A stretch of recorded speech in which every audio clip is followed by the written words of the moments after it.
Diabetes आज के समय की सबसे तेज़ी से बढ़ने वाली बीमारियों में से एक है। लगभग हम सब किसी न किसी ऐसे व्यक्ति को जानते हैं जिसे डायबिटीज़ है या जो इसके असर झेल रहा है। लेकिन बहुत कम लोग समझते हैं कि ये बीमारी शरीर पर कितनी गहराई से असर डालती है और इसके लक्षण दिखने से पहले ही अंदर क्या-क्या बदल रहा होता है। डायबिटीज़ को समझने के लिए हमें अपने शरीर के अंदर देखना होगा, खून में, अंगों में और उन छोटी-छोटी कोशिकाओं में जो हमें जिंदा रखती हैं।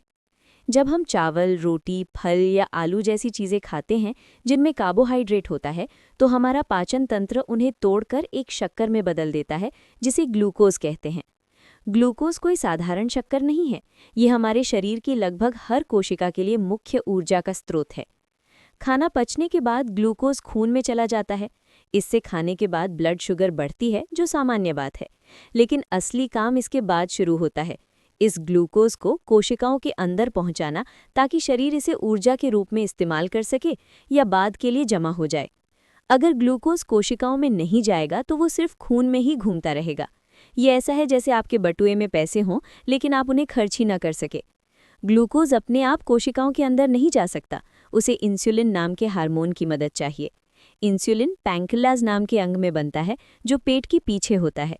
जब खाने के बाद ब्लड शुगर बढ़ती है तो पैंक्रियाज इंसुलिन छोड़ता है। इंसुलिन एक चाबी की तरह काम करता है। ये कोशिकाओं के बाहर लगे छोटे रिसेप्टर से जुड़कर उन्हें खोलने का संकेत देता है।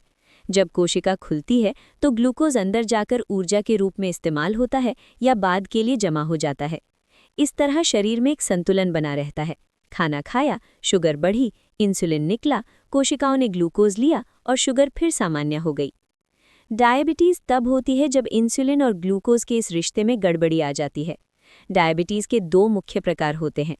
टाइप 1 डायबिटीज़ में शरीर की प्रतिरक्षा प्रणाली, जो आमतौर पर हमें बीमारियों से बचाती है, गलती से पैंक्रियाज की उन कोशिकाओं पर हमला कर देती है जो इंसुलिन बनाती हैं। धीरे धीरे ये कोशिकाएं इंसुलिन बनाना बंद कर देती हैं। बिना इंसुलिन के ग्लूकोज खून में ही फंसा रहता है और कोशिकाएं ऊर्जा के लिए तरसती रहती हैं। टाइप 1 अक्सर बच्चों या युवाओं में पाया जाता है और इसमें रोज़ इंसुलिन लेना ज़रूरी होता है। टाइप 2 डायबिटीज़ में पैंक्रियाज इंसुलिन तो बनाता है, लेकिन शरीर की कोशिकाएं उस पर ठीक से प्रतिक्रिया नहीं देती। इसे इंसुलिन रेजिस्टेंस कहते हैं। जैसे चाबी ताले में ठीक से फिट ना हो, तब पैंक्रियाज और ज़्यादा इंसुलिन बनाने लगता है। लेकिन लंबे समय तक ऐसे करने से वो थक जाता है और इंसुलिन कम होने लगता है। इससे ब्लड शुगर लंबे समय तक बढ़ी रहती है। टाइप 2 डायबिटीज़ ज़्यादा आम है और ये परिवार में चलने, शारीरिक गतिविधि की कमी, बढ़ते वजन और उम्र से जुड़ी होती है। दुनिया के लगभग 90% मामलों में यही टाइप होता है।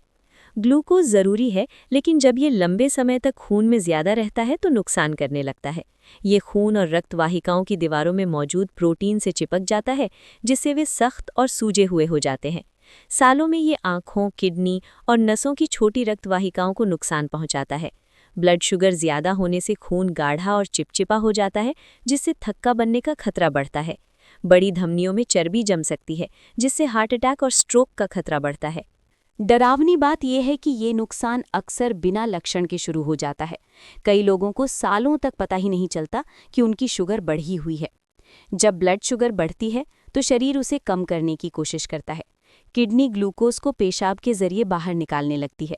ग्लूकोज के साथ पानी भी निकलता है, इसलिए बार बार पेशाब लगती है और प्यास ज़्यादा लगती है।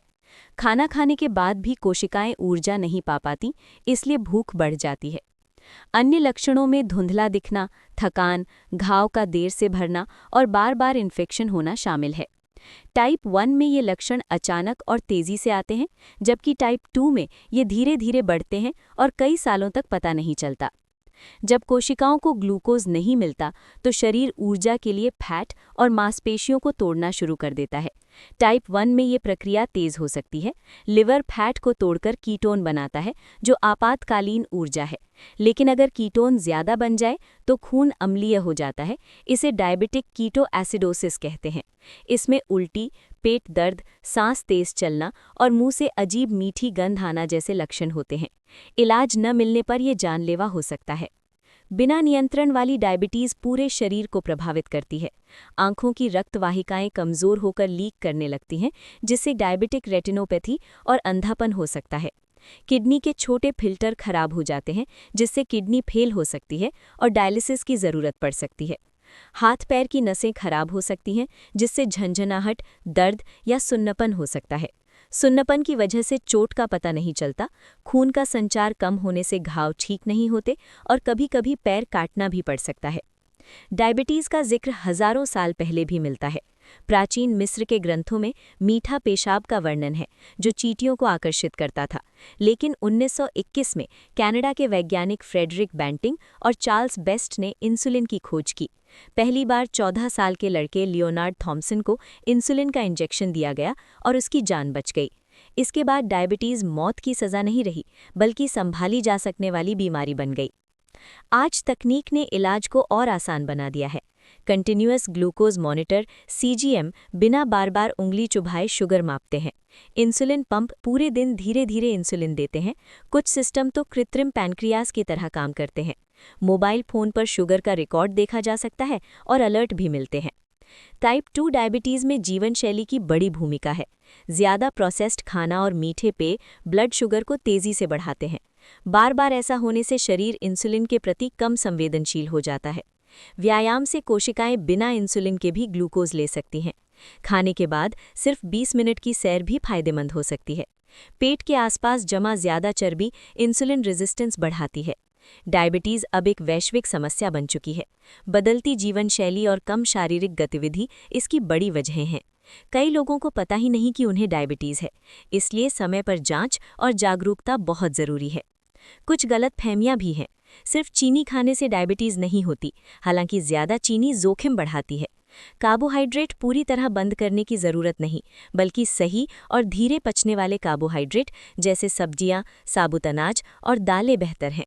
सबसे ज़रूरी बात, डायबिटीज़ होने का मतलब जीवन खत्म नहीं है। सही जानकारी, नियमित जांच, संतुलित खान-पान, व्यायाम और आधुनिक इलाज की मदद से डायबिटीज़ वाले लोग लंबा और स्वस्थ जीवन जी सकते हैं।